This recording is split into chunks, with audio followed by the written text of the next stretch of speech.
Okay, now we're gonna vlog. So excited about Imee Marcos.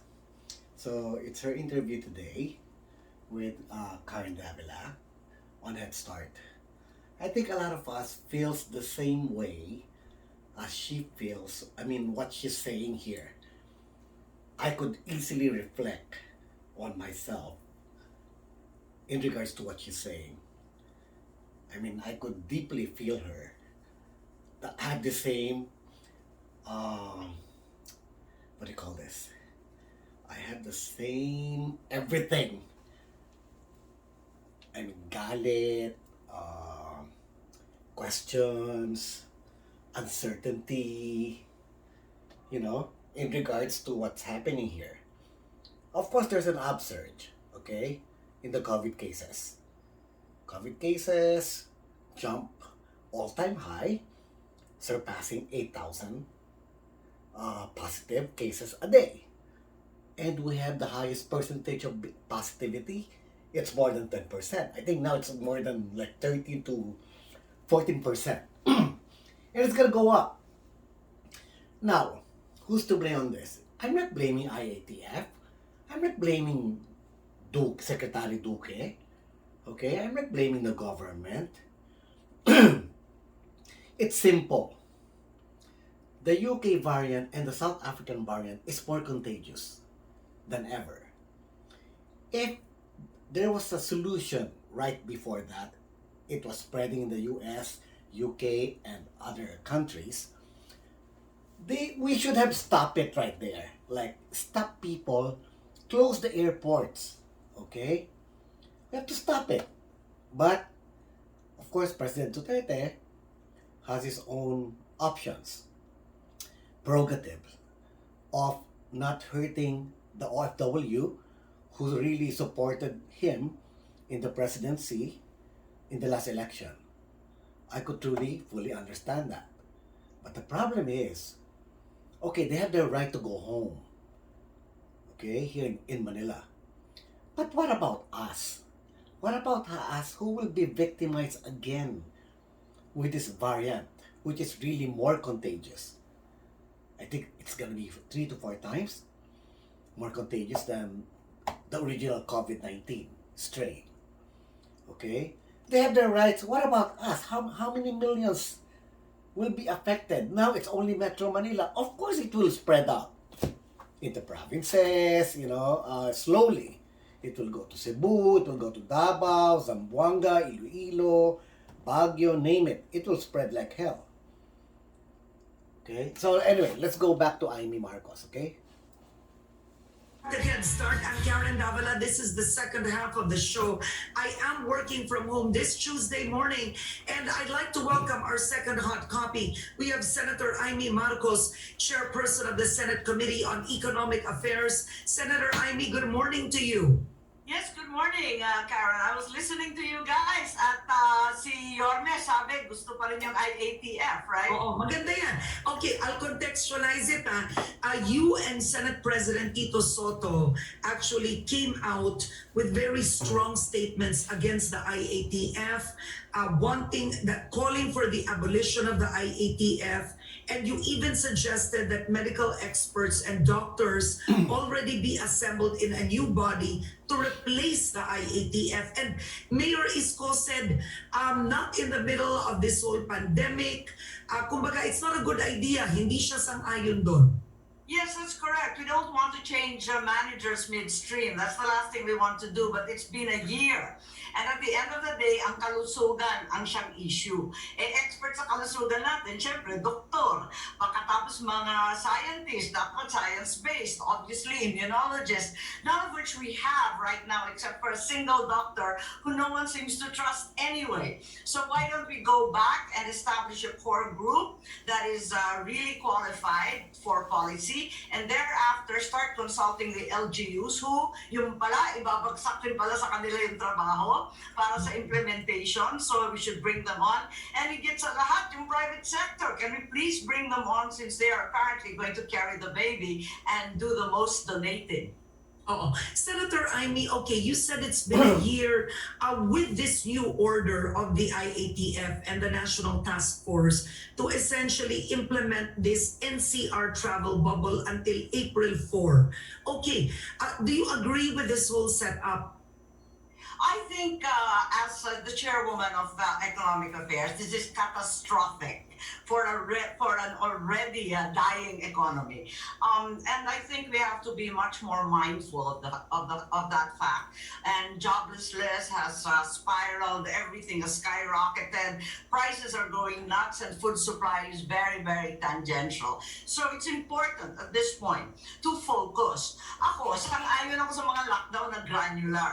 Kahit Okay. MPCQ, okay yan. Pero focus, one street, one sitio, one barangay. More importantly, all these lockdowns, we've been through 1 year of all these types of lockdowns. Ano man ang pangalan yan. At the end of the day, they are completely and utterly useless, in fact dangerous, if not accompanied by thoroughgoing testing, serious contact tracing, and finally, asa na yung bakuna? Vaccination, please.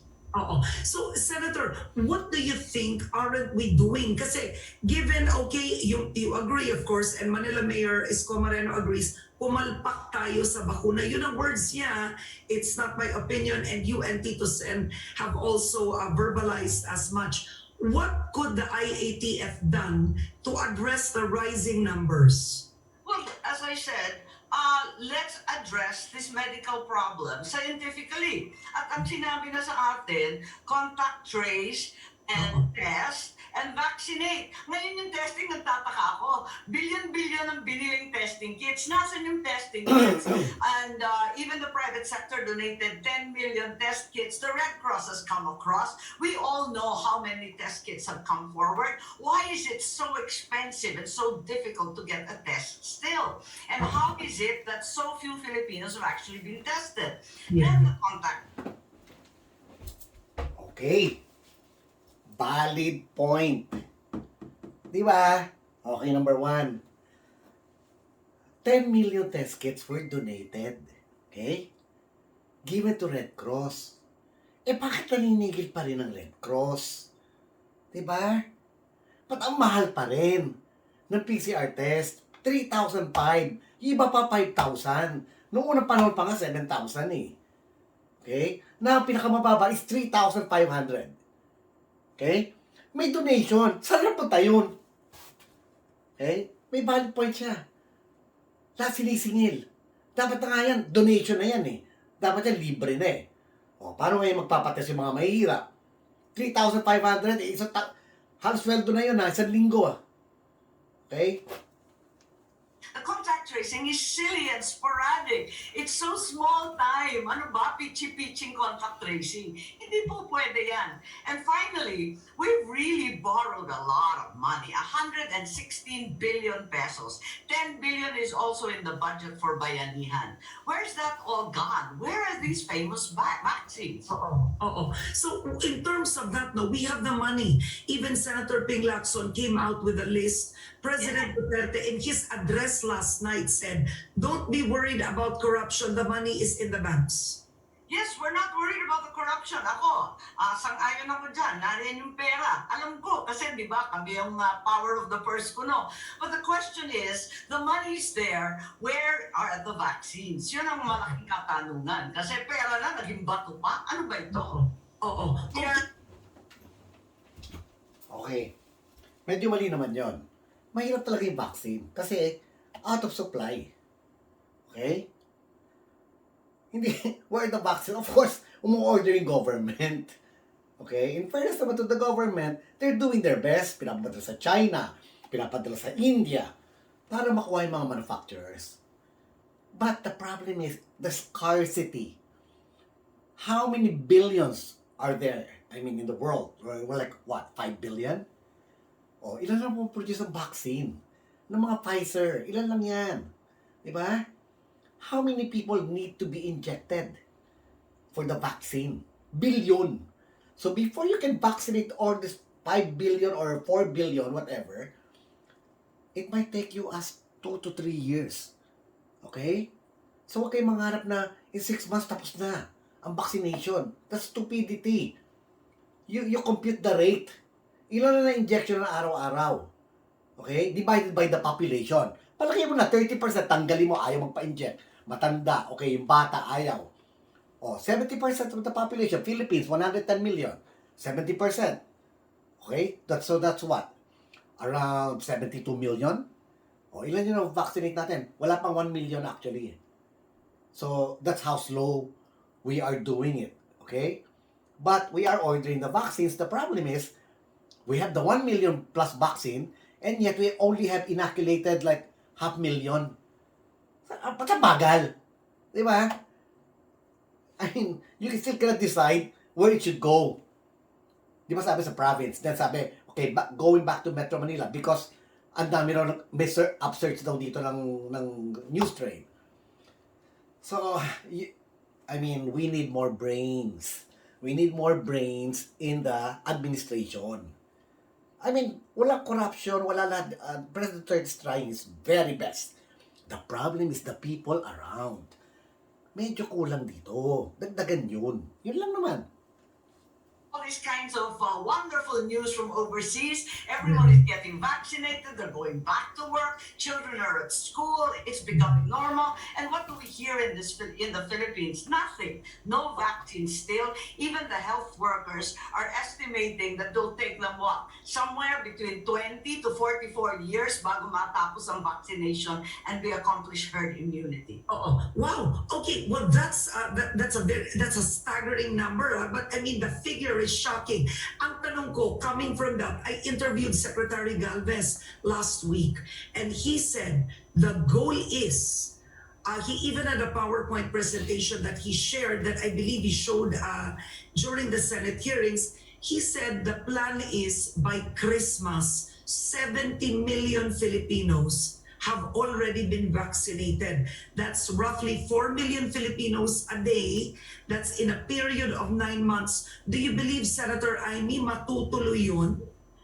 No, definitely hindi. We interpolated him on that fact, and in truth, I like Secretary Galvez. He's a good soldier. Perhaps, like a good soldier, order is order. Masyado ng marami ang nag-order, hirap yung sinasabi niya. Dahil pag binalang ka sa talagang sinuri mo ng maigi yung sinasabi niya, maswerte na tayo sa 2-3 million by the end of the year. We'd be very, very lucky. Really?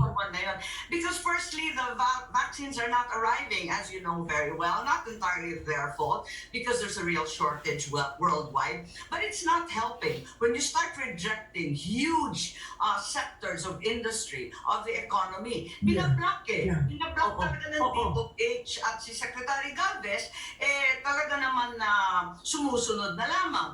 How can you operate when the huge donors that are producers of alcohol, of sugar and soda, of breast supplements and milk, of tobacco are all blocked? You know, they've been trying to import since October and November. Ang tagal na niyang paulit-ulit, and we could have had the vaccine so much sooner. The Chinese embassy first offered us in June of 2020. Bakit hindi nakakapasok yan?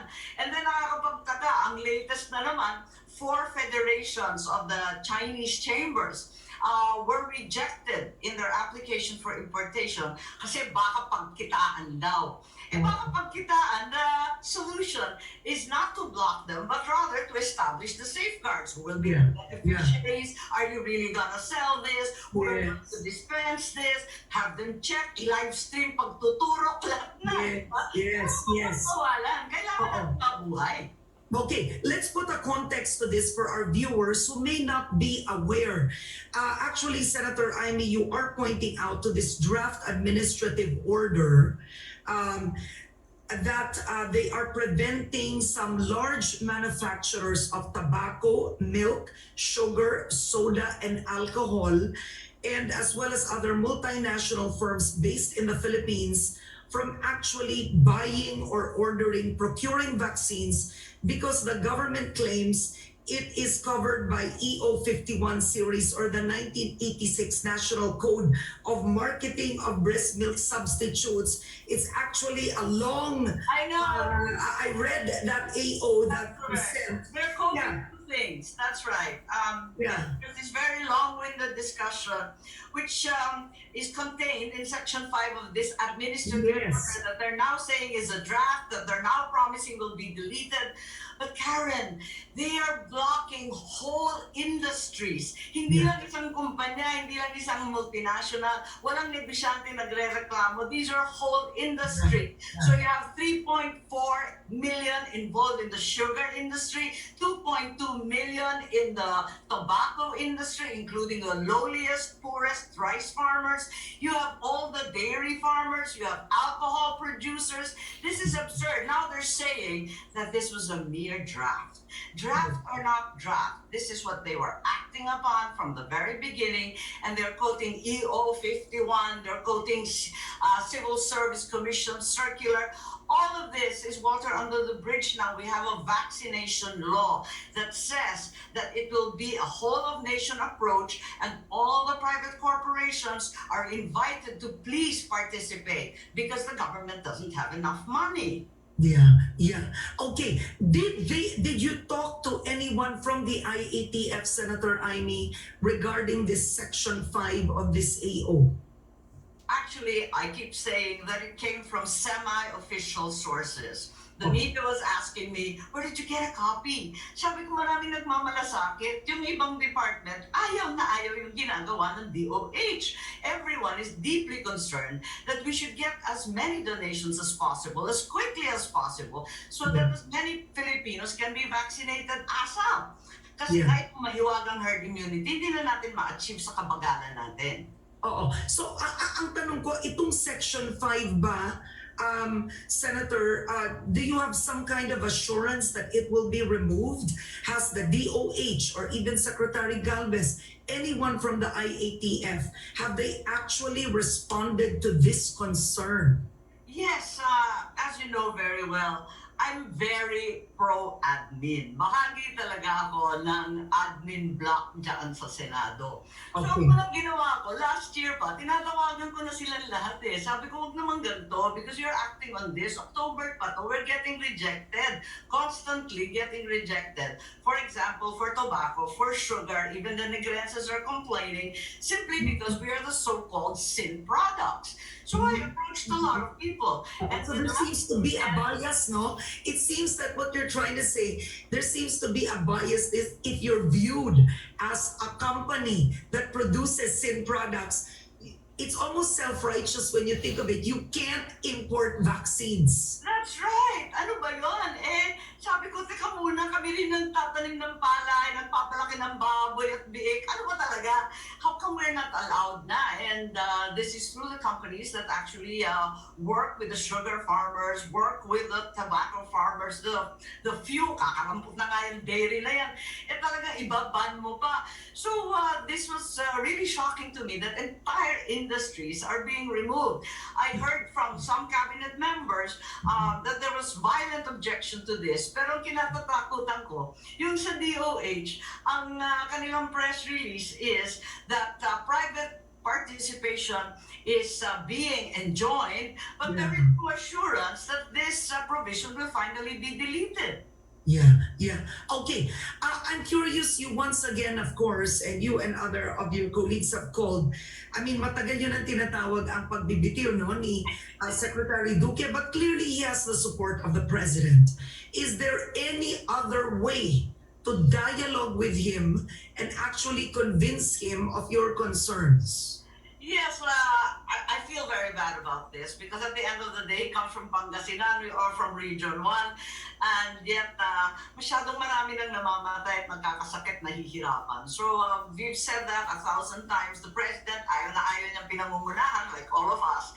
But we have to say so. Perhaps the best thing na lang, talagang bring on board more public health experts. Bring on board a core group of scientists, of immunologists, so that our response is science-based, not calling on lockdowns, constant wide-ranging lockdowns that are killing the economy, utilizing the police to even arrest mentally ill seniors at borders.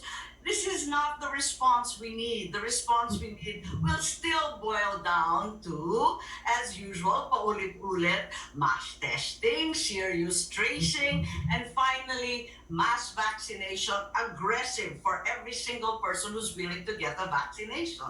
Okay. Tulad ng turok. Parang Amerika, di ba? Isang turok kada 10 seconds, ang ganda. Nakakaingit. Okay, now I have a viewer asking right now, you did say this was catastrophic.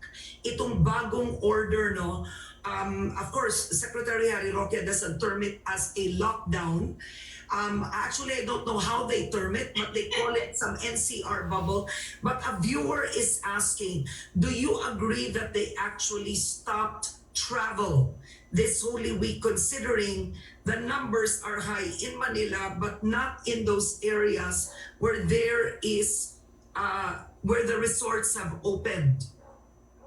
Karen, you know, it would be comical if it weren't so tragic. Really, papalit-palit lang ng pangalan eh. Parang nakakatawa na. Effectively, this is a lockdown. You know that. Everyone knows that.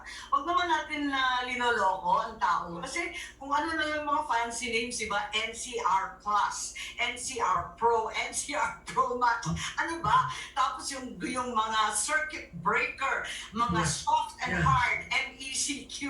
Nakakatawa ni. Talagang nakakahilo na. Ano ba ibig sabihin itong mga ECQ, GCQ, Ewan Q, barbecue? Ano ba? All right. So ito yung stopping. You have, I mean, you have the tourism sector. Secretary Berna saying, sayang, you know, medyo ano na eh, na parang she said a certain term pero parang it was starting again. Biglang we have to give in to the doctor, she says. But you do have businesses in El Nido, Boracay, you know, several areas. Yeah, yes, Ilocos. Tourism. We really count on the Holy Week traffic to our churches, to our museums, to the beaches. Talagang patay na naman. They're all geared up for this. Gumastos pa sila. Yung kakarampot na savings na natitira sa maliliit na resort, sa ating mga maliliit na restaurant, gumastos pa yung mga yan. Eh, ngayon, pinagbawalan na naman. So it's a really big problem. Although we're hoping that within Central Luzon and Northern Luzon, there'll still be a little bit of movement. But honestly, everyone is completely and utterly confused. Nobody knows what's going on anymore because NCR nga nag-plus-plus, nag-NCR +4, +3, ewan ko ba? Okay. So my last question, Senator Imee, well, I do have another political question, but in terms of this, what would you like moving forward?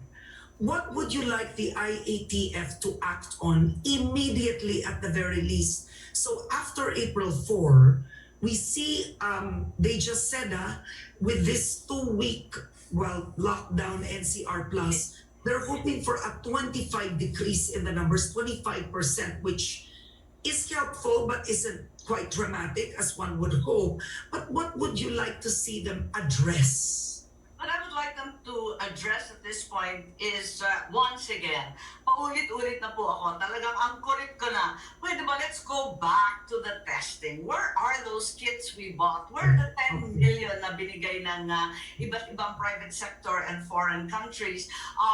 Can we go back to serious contract tracing? And please, asa na yung bakuna, utang na loob, ilabas na yan. So I think that's what they need to do, really. The IATF, let's reconstitute. I still believe there needs to be a national body. I agree with those who say that. But let's reconstitute and get a more mindful approach to this no lockdowns. Okay, my last question I wanted to ask you is your brother, Senator Bongbong Marcos, his lawyer said on Headstart they will be announcing he will be running in 2022. So has he told you, is he running for VP? Is he running for president? Or is he running for the Senate? You know, my brother actually is jobless, right? He's actually unemployed since 2016. So I imagine he's thinking of something to do, and many have asked him to run. However, at this point in time, my family, all of us, we just find it offensive to be talking about politics, given the situation. All right. On that note, Senator Imee Marcos, thank you so much for your time this morning. Really appreciate it. You take care of yourself. You stay strong. God bless you. Thank you. Thank you very much for this opportunity, and sa ating pinamahal na Pangulo, ako ay kaalyado ninyong matibay. Pag mahal mo ang isang tao, nagsasabi ka ng totoo. Long ago as a kid, I said Malacanang was a snake pit. It may still be. Thank you. Malalim yun, ha? That would have to be another interview because I'm over time, ha? I will get you on that particular one. All right. Thank you so much, Senator Imee Marcos. Thank you. All right, everybody, that's Headstart for today. I don't want to go overtime, but thank you so much for joining me. See you tomorrow, and stay informed. Stay with ANC. Okay. So, maganda yung ending statement niya. I'm loyal, and a true friend. And a true friend is the one who speaks honesty, or who can criticize a person and tell them directly what's wrong. So ako, I agree with that. Hindi naman pwedeng wala namang mali yung administrasyon. Duterte is a good man. No question asked. But, may mga tao siya na, alam niyo na yon, yung mga tao na yon, no? So, hindi mo naman, sabi nga niya ayaw niya nga niya, sabi niya, even my own police people are the one involved in drugs. Even the generals. So, that's his biggest frustration on his war on drugs. So, wala. Corrupt. Customs, BIR, so all of those, no? So, I hope you like what you heard from Miss Imee Marcos, no? For me, she's an intelligent person, no? Witty and with humor, and of course, she's the same age as me. So, we grew up together. So, yon. So, please subscribe and like. Mahirap daw yung unang 1,000 subscriber. So, let's see. Okay? Bye!